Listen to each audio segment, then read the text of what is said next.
It's 11:15 on a Tuesday night. The ward is quiet. Most patients are asleep. Janet Marsh is 3 hours into her night shift, updating charts at the nurses' station, and so far it's been one of those shifts where nothing happens, which is usually the good kind. Then the phone rings. The voice on the other end is calm, measured, confident in the way that people with authority tend to be confident, like they've never had a reason to second-guess themselves. He introduces himself as Dr. Smith, from psychiatry. He needs her to administer medication to a patient in bed 7, a drug called Astroten, 20 milligrams, right away. Janet knows Astroten. This isn't something prescribed lightly. It's stocked in the medication cabinet on her ward. But Janet knows something else too. Something written plainly on the label. The maximum daily dose is 10 milligrams.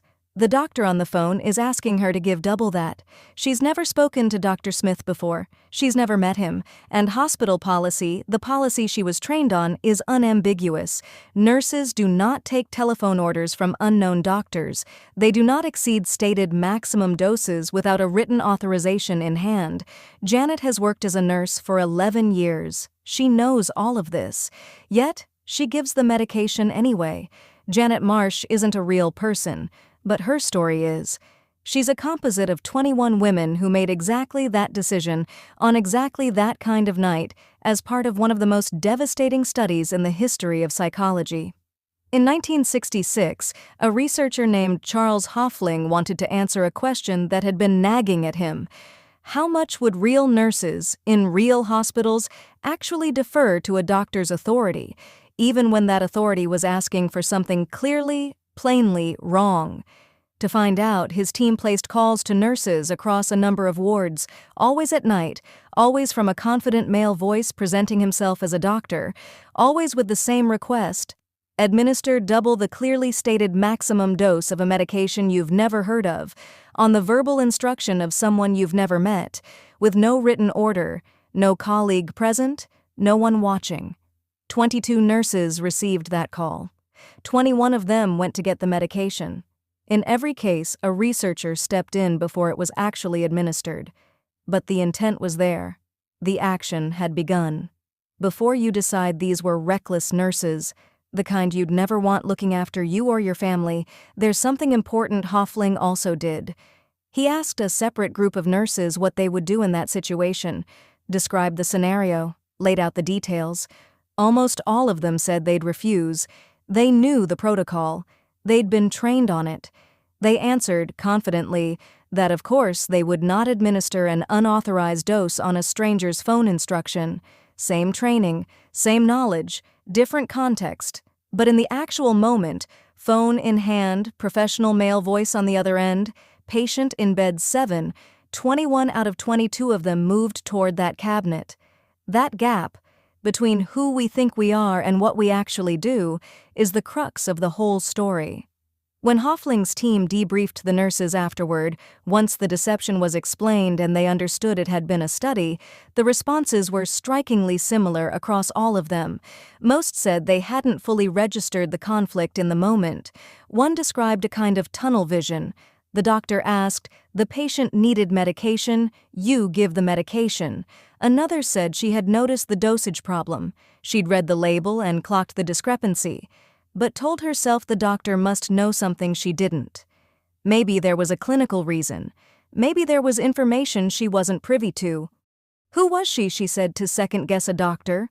Think about that for a moment, because this was a trained professional, with 11 years of experience, in a situation where her training clearly supported her saying no, where the rules were on her side, where refusing was not just acceptable, it was correct, and something still stopped her. Now pull back even further, to 1962. A Yale psychologist named Stanley Milgram is running what he tells participants is a memory experiment. They're assigned the role of teacher. In an adjacent room, separated by a thin partition, is a learner, someone they've briefly met. When the learner gets a question wrong, the teacher must administer an electric shock. Each wrong answer, the voltage goes up. There is no shock. The learner is an actor. The screams, the pleading, the eventual silence, all of it staged. But the participants don't know this. They sit at a console labeled from 15 volts, slight shock, all the way to 450 volts, labeled simply XXX. When they hesitate, when they turn to the researcher and say they want to stop, they're met with calm, measured instructions. Please continue. The experiment requires that you go on. You have no other choice. Please continue. Before running the study, Milgram surveyed psychiatrists. How many participants would go all the way to 450 volts? The psychiatrists predicted about 1 in 100. Fringe cases, outliers. 65% did. 65% of ordinary people, teachers, salesmen, factory workers, people who went home that evening and made dinner and helped their kids with homework, delivered what they believed were potentially lethal shocks to a stranger, because someone in a lab coat told them to. Many of them were visibly distressed. They sweated. Their hands shook. They laughed the nervous, hollow laugh of someone completely out of their depth. A number of them asked more than once if the learner was all right, but the point is they kept going, because the authority was present. And the authority was steady, and steady authority is almost impossible to argue with when you're inside the moment.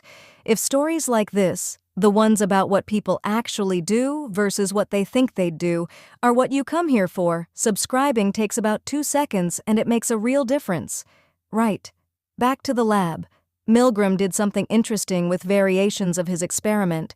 He changed conditions and watched what happened to compliance. When participants could see the learner, not just hear them through a wall, but actually see a human face, compliance dropped significantly.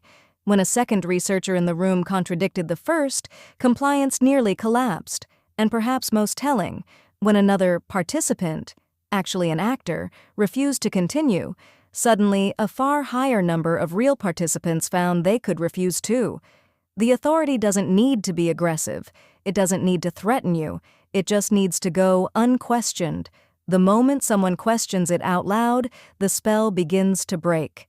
What Hofling and Milgram were both documenting, in different settings, decades apart with very different methods, is what psychologists call obedience to authority, which sounds, on the surface, like it barely needs explaining. Of course, people follow authority. That's the point of authority. But what both studies exposed is the depth of it, the almost physiological quality of it. This isn't just social conditioning or workplace habit. It's something that appears to happen beneath conscious decision-making, a psychological gear shift that Milgram called entering an agentic state. In an agentic state, we stop experiencing ourselves as the author of our own actions. We become, in our own minds, an instrument. We are not deciding. We are executing someone else's decision. And that distinction matters enormously because in that frame, the moral weight of the action moves upward. It belongs to them, the authority, not to us. This is why the nurses didn't feel they were doing something dangerous. In many cases, they weren't experiencing it as a choice at all. The doctor called. The doctor instructed. Their role was to respond. The responsibility had been transferred, silently, automatically, without anyone agreeing to it. Milgram's participants described the same thing. The ones who went all the way to 450 volts weren't, for the most part, comfortable with what they were doing. They were not sadists enjoying themselves. Many were in genuine distress, but in their minds the experimenter had absorbed the consequences. He was a Yale researcher in a white coat. If something went wrong, it was on him. What makes the agentic state so hard to fight from the inside is that it doesn't announce itself. You don't feel yourself slipping into it. You just feel, vaguely, that someone more qualified than you has made a determination, and that second-guessing them is not really your place. Milgram's great gift to us wasn't the darkness of the result. It was the clarity of what breaks the spell. Visibility, contradiction, and witnessing someone else refuse. In other words, other people. The thing that pulls us back from blind obedience is almost always another human being doing the thing we couldn't quite bring ourselves to do first. So where does this actually show up in your life? Because you're not in a hospital giving lethal doses of medication or sitting in a hall electrocuting people, right? But what about being in a meeting on a Thursday afternoon when something is proposed that you're pretty sure is wrong, legally, ethically, practically, and the person proposing it is senior to you and confident and speaks first? And you say nothing. You make a mental note. You think, I'll bring it up afterward, one-on-one when it's less awkward, except you don't bring it up afterward, or in a long relationship where one person's certainty, not cruelty, just certainty, has quietly become the operating system for both of you, where you've deferred in small ways so consistently over so long that you've genuinely lost track of which preferences are yours and which ones you absorbed. It doesn't feel like obedience. It feels like harmony. Or in the family you grew up in, where a parent's unspoken expectation, the career they imagined for you, the version of you they needed, shaped choices you made at 18 that you're still living with now. Nobody forced you. Nobody even asked, explicitly. The authority was ambient, and ambient authority is the hardest kind to name. The nurses in Hofling's study weren't weak, they weren't careless. They were experienced, trained professionals who, in one specific moment, under one specific kind of pressure, handed their judgment upward to someone they'd decided knew better. The question worth sitting with, and I don't think there's an easy answer, is this. Right now, in your life, whose authority are you inside? And did you actually choose to be there? Or did it just happen, gradually, until refusing felt stranger than complying? Thank you for watching this one to the end. It's not a comfortable story. It's not supposed to be. If something from your own experience came up while you were watching, I'd genuinely like to hear it in the comments. Especially your answer to that last question. If the video made you think, a like helps more than you'd expect. And if you want more stories like this about what people actually do versus who they believe themselves to be, subscribing means you'll be there for the next one. I'll see you then.